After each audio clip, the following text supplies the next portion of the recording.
6వ తారీఖు ఇంకో పక్క నిన్నే చూశారు, డ్రగ్స్ కూడా తీసుకొచ్చారు. బ్రెజిల్ నుంచి 25,000 కేజీల డ్రగ్స్ ని విశాఖపట్నం పోర్టుకు తీసుకొచ్చారంటే వీళ్ళు ఎంత దుర్మార్గులో మీరు ఒక్కసారి ఆలోచించుకోవాల్సిన అవసరం ఉంది. నెక్స్ట్ ఇంకోటి ఉంటుంది కదా, ఇది 30వ తారీఖు. ఇప్పుడు డ్రగ్స్ వచ్చాయి, 25,000 కేజీల డ్రగ్స్ విశాఖపట్నానికి వచ్చాయి. చేతగాని దద్దమ్మలు నా మీద విమర్శిస్తున్నారు. నేను ఒకటే చెప్తున్నా, నేను సీఎం గా ఉంటే మక్కలు ఇరగొట్టి ఇంపోర్ట్ చేసిన వాడిని, వాడికి సపోర్ట్ చేసిన వాడిని బొక్కలో మారేసేవాడిని. యువత ఇప్పుడు గంజాయి, జే బ్రాండ్, అదే మరిగా ఎక్కడ డ్రగ్స్ కి అలవాటు పడిపోయి నిర్వీర్యం అయిపోతా ఉంటే బాధ లేదా తమ్ముళ్ళు అని అడుగుతున్నా. ఇది పెట్టమ్మా, పెద్ద మనిషిది ఉంటుంది. అచ్చెన్నాయుడు గారు రాజధాని అని చెప్పి మనకు మభ్యపెట్టి డ్రగ్స్ వ్యాపారాన్ని విశాఖపట్నంలో చేసుకున్నాడు. తీరా ఎలక్షన్ కోడ్ వచ్చింది, అధికారం ఎలక్షన్ కమిషన్ లోకి వచ్చిన తర్వాత ప్రత్యేకమైనటువంటి నిఘా పెడితే నిన్న డ్రగ్స్ దొరికిన విషయాన్ని కూడా ఈ సందర్భంగా గుర్తు చేస్తున్నాను.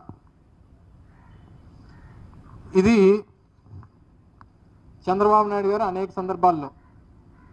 సందర్భాల్లో మాట్లాడినటువంటి మాటలు. ఆయన డిసైడ్ చేశాడు, ఆయన ఇన్వెస్టిగేషన్ ఏజెన్సీ, ఆయన సిబిఐ ఆఫీసరు, వీళ్ళు వైఎస్ఆర్ కాంగ్రెస్ పార్టీ వాళ్ళు డ్రగ్స్ తీసుకొచ్చారు, ఇక్కడ తీసుకొచ్చేసి ఇక్కడ ఏదో వ్యాపారం చేశారని చెప్పి ఆయనే నిర్ధారించేసి ప్రజలకి ఎన్నికల్లో చెప్పినటువంటి మాటలు అవి. ఈయనేమో ఇది డ్రగ్స్ రాజధానిగా విశాఖపట్నం చేశారని చెప్పి ఈ పార్టీ లేదు బొక్క లేదు అన్నాడు కదా. ఆయన పేరేంటి, అచ్చెన్నాయుడు గారు. ఆయన దాని గురించి ఆయన మాట్లాడతాడు. సాయిరెడ్డి గారు బ్రెజిల్కి సంబంధించినటువంటి బ్రెజిల్ ప్రెసిడెంట్ ఆయన ఎన్నికైతే దానికి 2022లో ఆయన ఒక పోస్ట్ పెట్టాడు. సార్ ఏం పెట్టాడు పోస్టు, ఆయన్ని కంగ్రాచులేట్ చేస్తూ, సహజంగా ఆయన కొంచెం ట్విట్టర్లో యాక్టివ్గా ఉంటారు, మెంబర్ ఆఫ్ లెజిస్లేటివ్ అసెంబ్లీలో కానీ లేకపోతే మన రాష్ట్రానికి సంబంధించి లేకపోతే పార్లమెంట్, ఆయన సహచార పార్లమెంట్ మెంబర్స్ కానీ ఎవరన్నా వారి పుట్టినరోజు అయినా లేకపోతే ఇంకొక అకేషన్ అయినా ఆయనకి గ్రీట్ చేయడం ఆయనకు అలవాటు, సహజంగా ఆయన గ్రీట్ చేస్తూ ఉంటారు. అలాగే బ్రెజిల్ ప్రెసిడెంట్ ఎన్నికైనప్పుడు కూడా సాయిరెడ్డి గారు ట్వీట్ చేస్తే ఏకంగా బ్రెజిల్ ప్రెసిడెంట్తోనే కనెక్షన్స్ ఉన్నాయని చెప్తున్నాడు పెద్ద మనిషి. ఏదమ్మా మొన్న నవంబర్ 5వ తారీఖున ట్రంప్ గారు ఎన్నికయ్యారు కదా, ఒకసారి అది పెట్టు. ఇది 5వ తారీఖున ఎన్నికలయ్యి ఫలితాలు వస్తే 6వ తారీఖున సాయిరెడ్డి గారు పెట్టినటువంటి ట్వీట్ ఇది. ఇది 6/11/2024.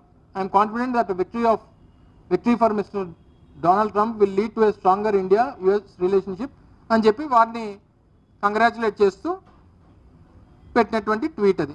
అంటే ట్రంప్ గారితో కనెక్షన్స్ ఉన్నట. ఈ మేధావి ఏం మాట్లాడతాడు ఆయన? వయసు మీద పడిపోయి ఏది పడితే అది, ఎలా పడితే అలాగా,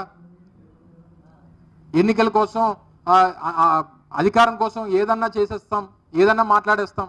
దీనికి ఇప్పుడు ఎవరు సమాధానం చెప్తారు? TV5 సమాధానం చెప్తుందా? ABN సమాధానం చెప్తారా? ఈటీవీ చెప్తుందా? ఈనాడు చెప్తుందా? ఆంధ్రజ్యోతి చెప్తుందా? లేకపోతే చంద్రబాబు నాయుడు చెప్తారా? లేకపోతే లోకేష్ చెప్తారా? ఎవరు దీనికి సమాధానం చెప్తారు? ఎవరు దీనికి క్షమాపణ చెప్తారు? మేము చేసినటువంటి తప్పుడు ఆరోపణలు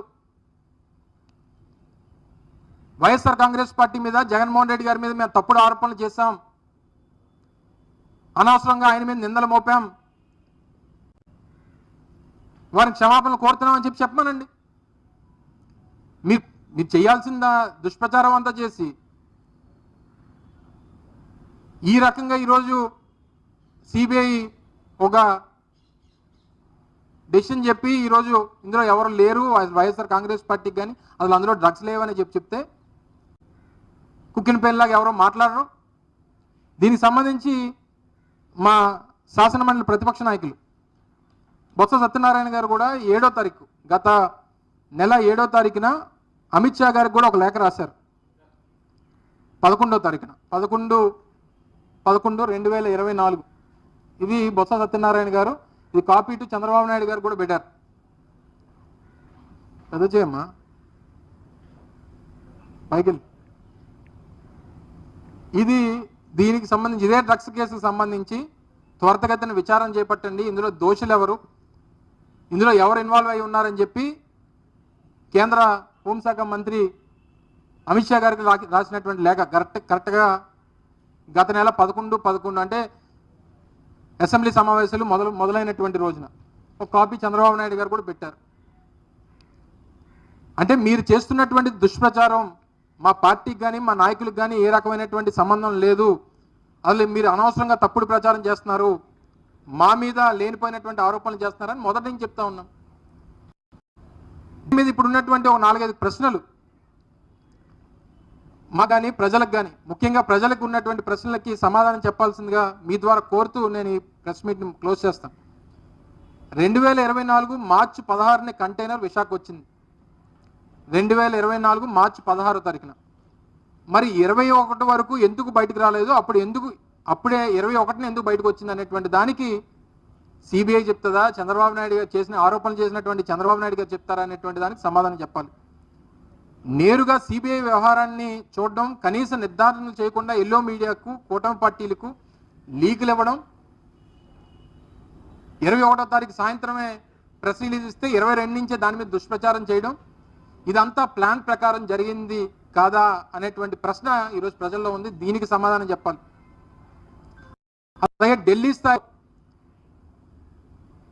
స్థాయి నుంచి, ఎందుకంటే అప్పటికే 3 రాజకీయ పార్టీలు, బీజేపీ కానీ, తెలుగుదేశం కానీ, జనసేన కానీ 3 రాజకీయ పార్టీలు కలిసి అప్పటికే ఒక ప్రణాళిక ప్రకారం, పథకం ప్రకారం వైఎస్ఆర్ కాంగ్రెస్ పార్టీ మీద దుష్ప్రచారం చేయాలనేటువంటి ప్రయత్నం చేసినటువంటిది అది ఒక ప్లాన్డ్గా చేసినటువంటి కార్యక్రమం కాదంటారా? దీనికి కూడా ఈరోజు చంద్రబాబు నాయుడు గారు సమాధానం చెప్పాలి. ఇందాక నేను అడిగినట్టు డ్రగ్స్ ఆ రోజు 49 శాంపిల్స్ ఇస్తే అన్నింటిలో డ్రగ్స్ ఉన్నాయని చెప్పినటువంటి మీరు 8 నెలల తర్వాత ఏమీ లేదని చెప్పడానికి కారణం ఏంటి, ఎవరి పాత్ర ఉంది అనేటువంటివి అనేక అనుమానాలు ఈరోజు ప్రజలకు ఉన్నాయి.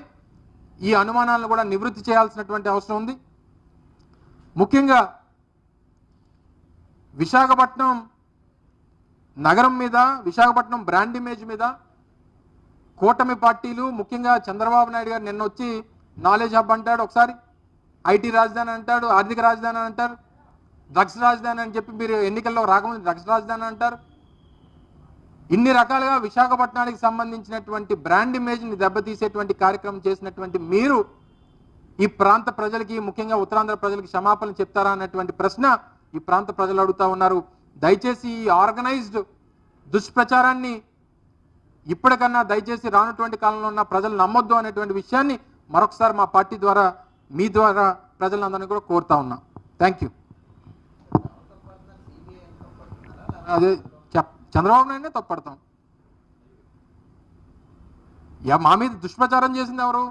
మేమే తీసుకొచ్చామని చెప్పి ఆయన నిర్ధారించి చెప్పింది ఎవరు? ప్రజలకి లేనిపోయినటువంటి అబద్ధాలు మూటకట్టి చూపించింది ఎవరు? మేమే ఉన్నాం, మాకు ఇందులో పాత్ర లేదని అన్నాం, ఎంక్వైరీ చేయమన్నాం. మీరు చేసినటువంటి ప్రచారం ఏంటి? మేమే ఉన్నామని చెప్పి, మరి సిబిఐ లేదని చెప్పింది, ఎవరిని తప్పట్టాలి ఇప్పుడు? అంటే మా ఇమేజ్ ఎంత డ్యామేజ్ చేశారు మీరు? మా పార్టీకి ఎంత నష్టం కలిగించారు? ఎన్నికల సమయంలో దీన్ని ఏ రకంగా ఆర్గనైజ్ చేసుకున్నారు, ఏ రకంగా దీన్ని ఉపయోగించుకున్నారు? సరే, ఏదన్నా ఇందులో ఆయన సిద్ధహస్తుడు అనేటువంటి విషయాన్ని దయచేసి ప్రజలు గమనించాల్సిందిగా మీ ద్వారా కోరుతా ఉన్నా.